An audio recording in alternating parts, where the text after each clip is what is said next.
Národné hemofilické centrum je súčasťou kliniky hematológie a transfuziológie. Moji predchodcovia a zakladatelia hematológie urobili veľký kus práce, že sa zamerali aj na túto problematiku krvných ochorení. A bola to zakladateľka vlastne docentka Hrubišková, ktorá založila liečbu hemofílie na Slovensku a to bolo v tých 50. rokoch. Hemofília je ochorenie, ktoré je spôsobené nedostatkom jednej bielkoviny v krvi, buď faktora 8 alebo faktora 9, podľa toho rozlišujeme hemofíliu A a hemofíliu B. No a liečba hemofílie spočíva v tom, že nahrádzame túto chýbajúcu bielkovinu v krvi tým, že podávame lieky do žily. No aké sú to lieky?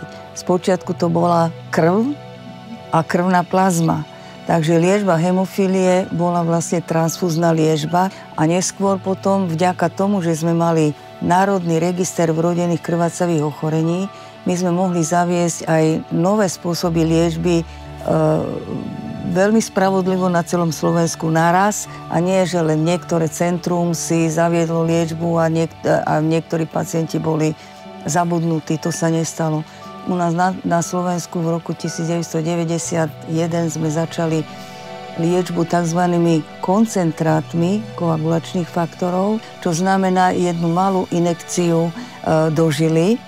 A okamžite sme zaviedli tzv. Domácu liečbu hemofílie. To znamená, že hemofilici si mohli podať liek hneď, ako začínalo krvácanie a nemuselo dojsť k rozvinutiu veľmi rozsiahleho krvácania, pretože pacienti s hemofíliou mávajú krvácavé prejavy rôzneho typu a pri ťažkej forme hemofílie sú to nielen krvácania do kĺbov, ktoré sú najčastejšie a ktoré spôsobujú ťažké poškodenie kĺbov, ale sú to aj krvácania do vnútorných orgánov, do ktoréhokoľvek orgánu môžu krvácať, takže to je veľmi nebezpečné. A aby sa to krvácanie nerozvinulo do nejakej nebezpečnej formy, je dôležité podať tento liek i hneď.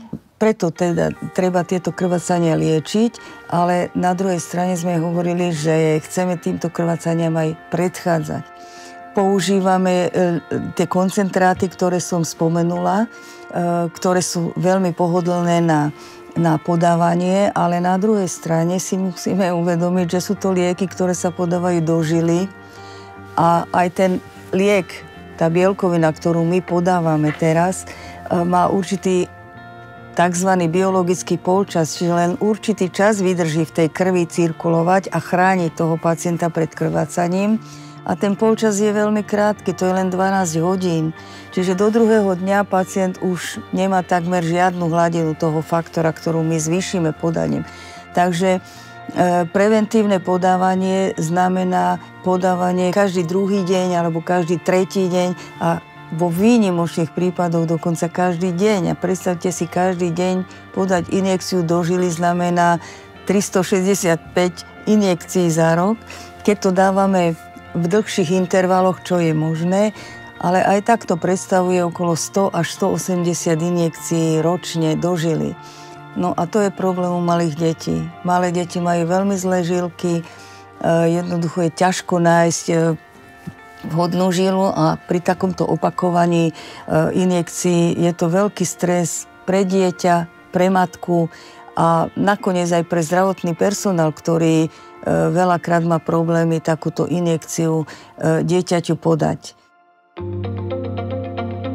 Tu by som sa chcela dostať k tomu, že aké pokroky nastali v liečbe hemofílie. Dnes už máme nové lieky, moderné lieky, ktoré jednak sa nevyrábajú už z plazmy, ale až 70% našich pacientov a vo svete, už takmer 100% pacientov v najrozvinutejších krajinách sa liečia liekmi faktorom 8 a faktorom 9. To sú tie bielkoviny, ktoré chýbajú, ktoré sa vyrábajú génovým inžinierstvom, čiže sú to rekombinantné faktory, že nie sú už vyrobené z plazmy, ale sú vyrobené umelo a majú tú istú funkciu, ako má ľudský faktor 8, tak to je úžasné. Jeden liek je taký, ktorý len napodobňuje účinok toho faktora 8. Nie je to faktor 8, ale je schopný napodobniť jeho úlohu v krvi a zabezpečiť zražanlivosť na určitej úrovni takej, ktorá chráni toho pacienta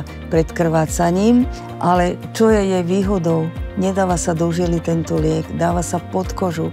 Takže viete si predstaviť, aká to je úľava pre mamičky, ktoré sme naučili píchať detičky do žily a zrazu nemusia toto robiť a dávajú to podkožne. A táto injekcia sa dáva podkožne raz za týždeň, prípadne raz za 2 týždne.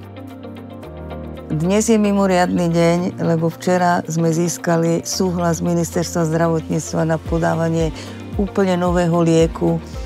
Nie je to podkožný liek, je to liek do žily, ale je to revolučná zmena vo vývoji faktora 8, ktorý má 5-krát dlhší biologický polčas ako doterajšie faktory, čiže stačí jedna injekcia raz za týždeň. Takže predstavte si, že to je len 52 injekcií za rok oproti tým 150 alebo 180.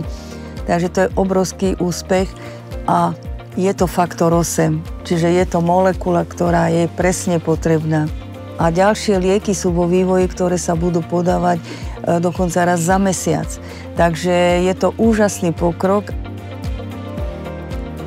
Urobili sme pokroky aj v operačnej liečbe. Kedysi nebolo mysliteľné operovať hemofilika. Robíme všetky druhy operácií, vyberáme žlčníky, operácie obličiek, operácie mozgu pri nádoroch alebo pri krvácaní a tak ďalej. Takže naozaj tie najnáročnejšie operácie sa vykonávajú pod dohľadom tohto centra. Sme jediní na Slovensku, ktorí vyhľadávame vhodných, nepríbuzných darcov pre pacientov, ktorí potrebujú transplantáciu kmeňových krvotvorných buniek. Sú to pacienti či už dospelí alebo detskí, ktorí teda majú závažné hematologické, hematoonkologické ochorenia alebo aj nejaké imunologické ochorenia, kedy ich zdravotný stav si vyžaduje transplantáciu kmeňových krvotvorných buniek. Na Slovensku máme 2 takéto transplantačné centrá, kde sa transplantujú pacienti nepríbuzenským darcom a je to transplantačné centrum pre dospelých tu u nás na klinike, čiže je súčasťou tiež našej kliniky, a druhé transplantačné centrum je pre detičky a to sídli v Národnom ústave detských chorôb. Títo pacienti v podstate už nemajú žiadnu inú možnosť nejakej liečby a teda potrebujú transplantáciu kmeňových krvotvorných buniek. Ak sa u nich nenájde nejaký vhodný darca v rámci rodiny, vždy to býva samozrejme súrodenec, vhodný súrodenec, tak ak sa takýto súrodenec nenájde, tak bohužiaľ musíme pre týchto pacientov hľadať vhodného nepríbuzného darcu, či už v našom slovenskom registri, alebo kdekoľvek vo svete vlastne v medzinárodnej databáze. Tá v súčasnosti registruje viac ako 43 miliónov darcov a napriek tomu bohužiaľ nie každému pacientovi vieme nájsť toho vhodného nepríbuzného darcu. Tá registrácia je veľmi jednoduchá, vlastne každý darca v podstate, ktorý je zdravý, má, väčšinou je to pri dámach alebo teda pri mladých ženách, má viac ako 50 kg, vek od 18 do 45 rokov. 45 rokov je vlastne ten vstupný vek tej registrácie. Darcovia môžu zostať v databáze registrovaní až do 60 rokov.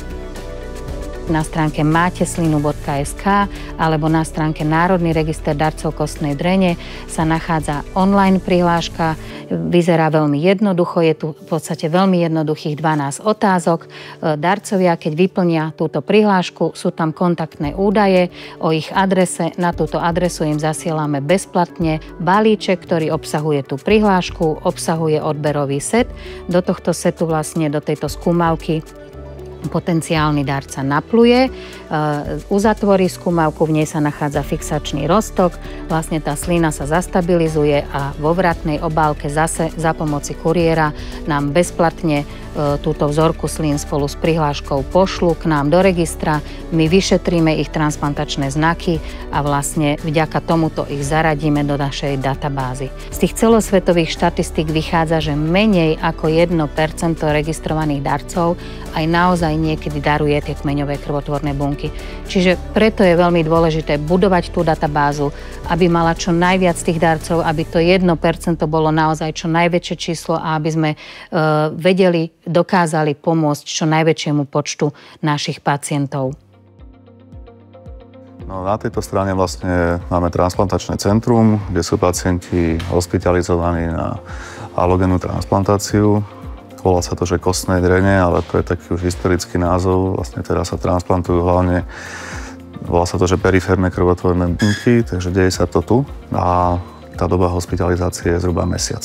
My sa venujeme hlavne teda transplantácii leukémií a myodysplastických syndrómov, myoproliferatívnych ochorení, ale aj teda zlyhania kostnej dreni máme niekedy.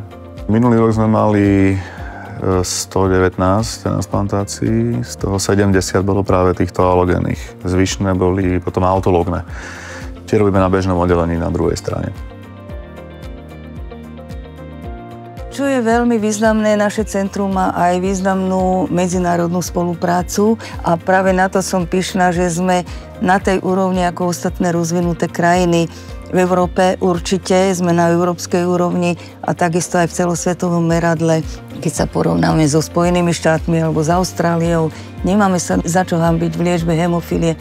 Takže toto je obrovský faktor, ktorý ma hreje pri srdci, že čo sme dokázali za 30 rokov v liečbe hemofílie a myslím, že naši pacienti, a oni si to tiež veľmi vážia, čo sa pre nich urobilo.